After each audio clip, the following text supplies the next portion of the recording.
On 28th of March, my house was raided by more than 50 security persons. Most of them were masked, and all of them were armed with shotguns, with sticks, black sticks, wooden sticks, guns, and they broke the outer door and the inner door of my house, and they just entered my house, looking through every room in it. Then they reached my room upstairs after they went through all my kids' room and shouting them and facing guns to them. Then when they reached my room, I was sleeping that night, deeply sleeping because I was on medication, and I just took my medications to sleep. What I remember that night is just one person who was masked with his gun. He was just taking me out of my bed in this way and pointing the gun to my head, and he was telling me that, "Don't be afraid, we are police." At the beginning, I didn't know what's going on. So I was just looking around in my room, and I just recognized that something wrong is there because I saw my husband to one side, and he was surrounded by more than 6 pairs of the security person. Then I just shouted at him, "Please give me something to cover myself up," because as you know, it was nighttime, and I was in my bed, so I was in my night dress. This was the first violation to happen to me, as they broke out everything in my home, as they scared my kids, me down without letting me even to change my clothes. I just wore my abaya, and I just go with them. When I reached down, of course, I didn't ask for anything because my hole, as you see, it's a very big hole. It was full of these armed people, masked people, most of them in civilian dresses, but they were a lot with uniforms, which were military, Ministry of Interiors, I don't know, so many different dresses. Then they took me out. There was a bus outside there, and there was a helicopter in front of my house. The street in front of my house was full of cars. More than 12 cars were there from the beginning till the end of the street. They just took me to the bus and said me, "Just enter." They took so many things from my house, which they think they might need.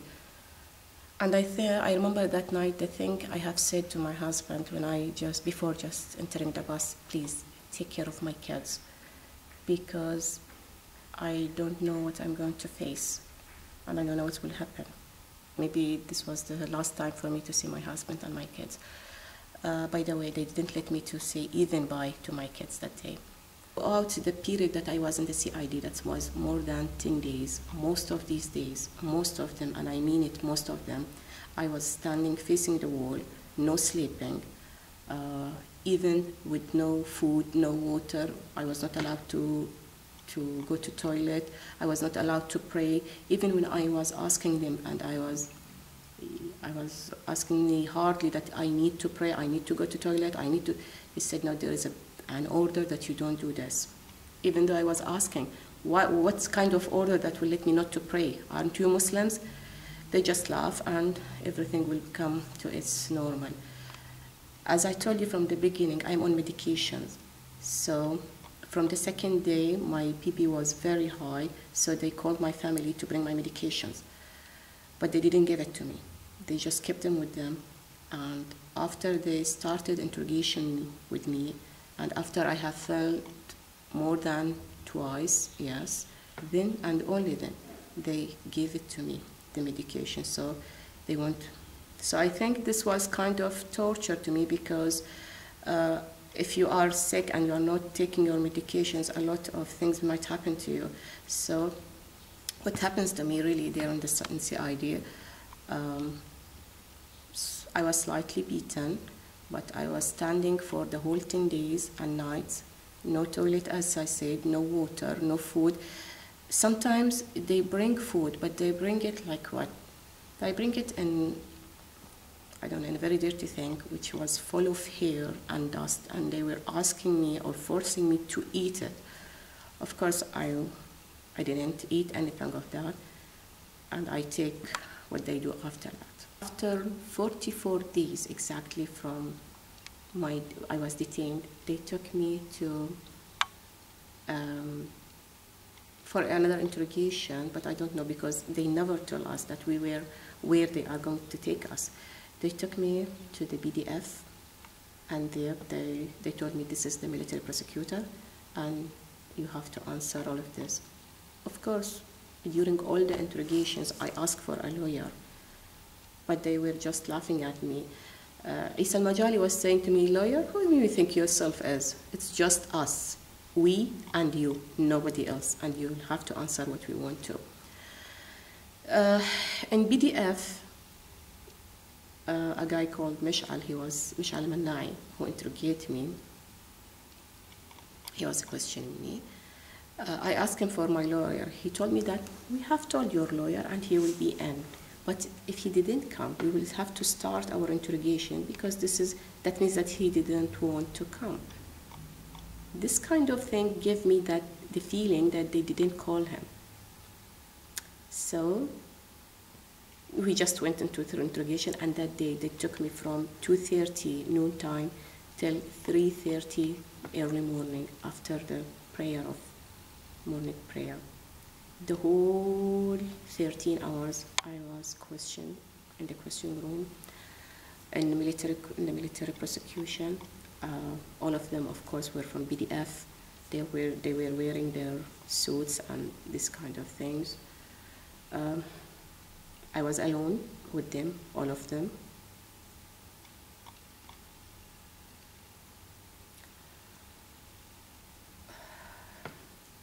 I don't know.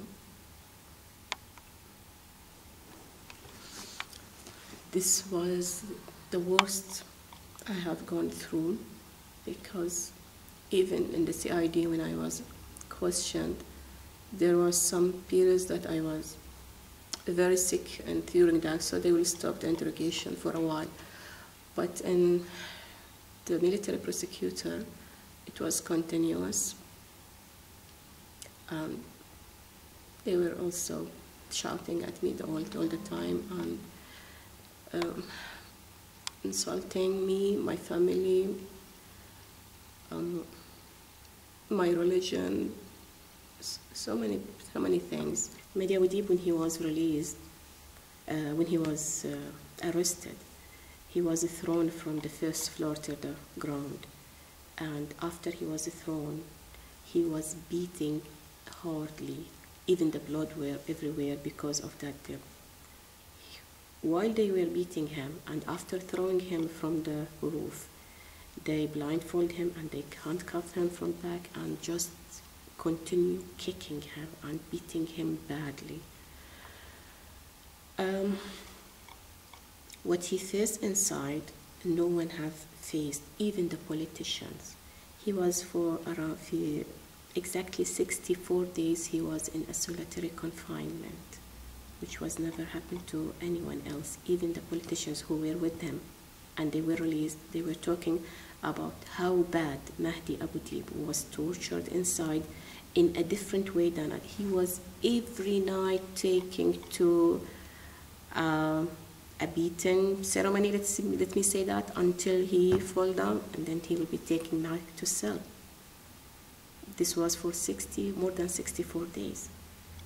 And his colleagues were in front of him. There were the lawyer Mohammed Tajor and the politician of Full Wafaq Party, Jawad Fayrouz and Matar Matar. They are witness on this kind of thing, how badly Mahdi Abu Deeb was tortured. He is not a politician.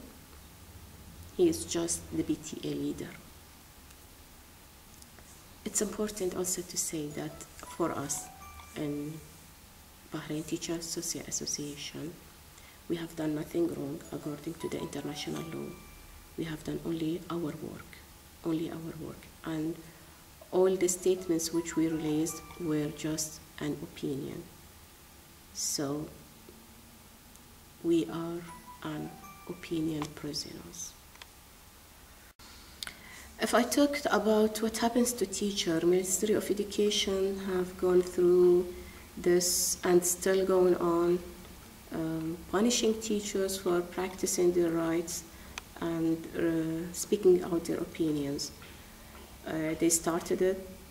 I was the first one to be taken to interrogation in Ministry of Education, but I didn't continue with that because I was arrested. So it continues with other teachers. So many bad things have been done to teachers. I will just give you an example of that. For example, there is a bus from Ministry of Interior goes to school. They call it that time here in Bahrain picnic bus. Why it was called like that? Because it will just go around the schools and pick teachers, pick principals, pick students, and they will take them to, as a group, to be interrogated in any stations or even the CID as they want to. Inside the bus, what happens is students are asked to beat their teachers, or teachers, they were asked to sit on their students and beat them. So many things have been done. Even teachers, when they were arrested from inside the classroom. I get some testimonies from teachers that their students were asked to beat them in front of the students and in front of the school principal. Just stand. They will let the teacher to stand and the student to beat him in front of everybody. Students also were allowed to march inside the schools, and when the principal is not okay with that, they will just open the doors for them and let them go out on the street. And when I hear that, I said, what kind of security, this kind of things happen to our kids? They are letting them out of the schools and never let them back in the school. They will just lock the door in front of them. They leave them out of school, so the police will come to them, the riot police will come to them and beat them or arrest them or whatever they have to do with them. So the principal, it's not my case, they are out of the school. Some of the cases that the principal just gathered the students who think they were marching or they're telling songs inside the school in the sport hallway, and they will let the police to beat them there inside the school. Teachers were, more than 4,000 teachers were taken for interrogations, and this was not mentioned in the Basuni report at all. Teachers were dismissed. A lot of teachers were suspended. Until now, they are suspended. Every 10 days, they suspend a new teachers. It's like a circle, which goes to all Shia teachers. Everyone will be suspended for 10 days. It's circular, and every day there is a new list for new teachers who have to be, because Ministry of Education cannot withstand to punish all teachers at the same time, because the school will be empty that time. So it's just cutting them in pieces every time she is punishing some of the teachers. And still, till now, and just last Thursday, 30 teachers were suspended for 10 days. So I think Basuni report gave Ministry of Education the innocency, since he didn't accuse them for anything, he didn't ask them for anything, and he just let their hands up to do whatever they want to do with teachers, because not even a single accusation to them. It was just written that that Ministry of Education have dismissed her workers because of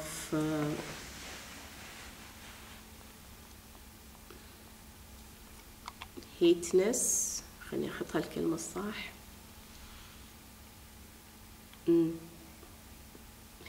That was written because I have read it in Arabic. And because of exercising their rights, and this shouldn't be done. This is the only statement was there in Basuni report about teachers. And I really wonder, how come he just closed his eyes about all what's happening in the education sectors? Thousands of teachers are being arrested and was arrested. Even if some of them were only for hours, but they were tortured badly and beaten badly for that, just to take their confessions.